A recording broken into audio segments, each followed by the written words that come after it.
నిలిచి చూడండి. ఊరికనే నిలిచి చూడమన్నాడు.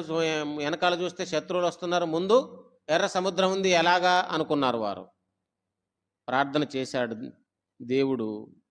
ఆ ప్రార్థనను విన్నాడు. మోషే యొక్క ప్రార్థన విన్నాడు.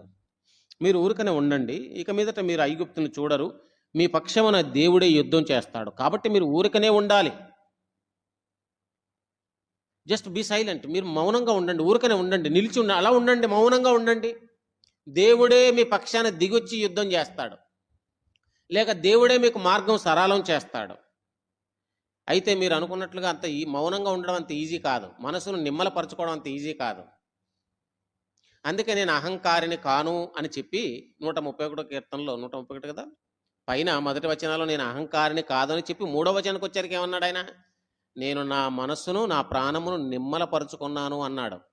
అహంకారి నిమ్మలంగా ఉండలేడు కదా మరి. ఆరాధికుడు నిమ్మలంగా ఉండగలడు. తన ప్రాణాన్ని తన మనస్సును నిమ్మలపరుచుకొని యెహోవా మీదనే ఆశ పెట్టుకుంటాడు. వేరే ఆలోచనలు ఆశలు ఆశయాలు ఏమీ లేవు. దేవుడే నా ఆశ, దేవుడే నా గురి, నా ఆశయము, నా ఆరాధన, నా అన్నీ ఆయనే అని భక్తుడు, దేవుని బిడ్డ, ఆరాధికుడు అలా ఉంటాడు.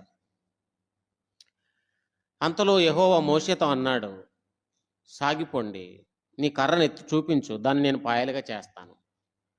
సముద్రాన్ని 2 పాయలుగా చేసి ఆరిన నేలను నేను చేస్తాను. ఊరకుంటే సముద్రం 2 పాయలు అవుతుంది, ఊరకుండకుంటే మళ్ళీ బానిస బతుకులకు పోతారు వాళ్ళు. ప్రమాదం ఎక్కువైపోతుంది.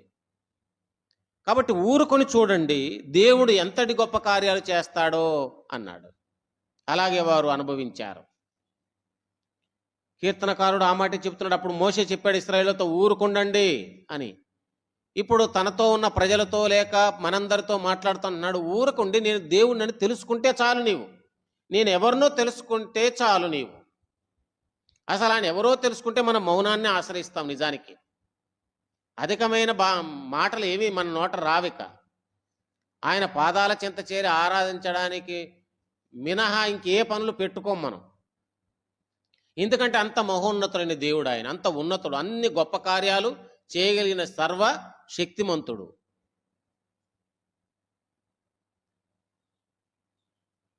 Stop your thinking. నీ ఆలోచనలు మానివేయి, కొంచెం నీ అలజడులు ఆందోళనలు మానివేయి, నీ పోరాటాలు ఆరాటాలు మానివేయి, నీ అధికమైన నీ మనస్సులలో పుడుతున్న ఆలోచనలు ఆపివేయి. దాని ఒరిజినల్ మీనింగ్ అలా ఉందన్నమాట. నీ ఆలోచనలు మానేయి. నేనెవరినో తెలుసుకుంటే చాలు నీవు.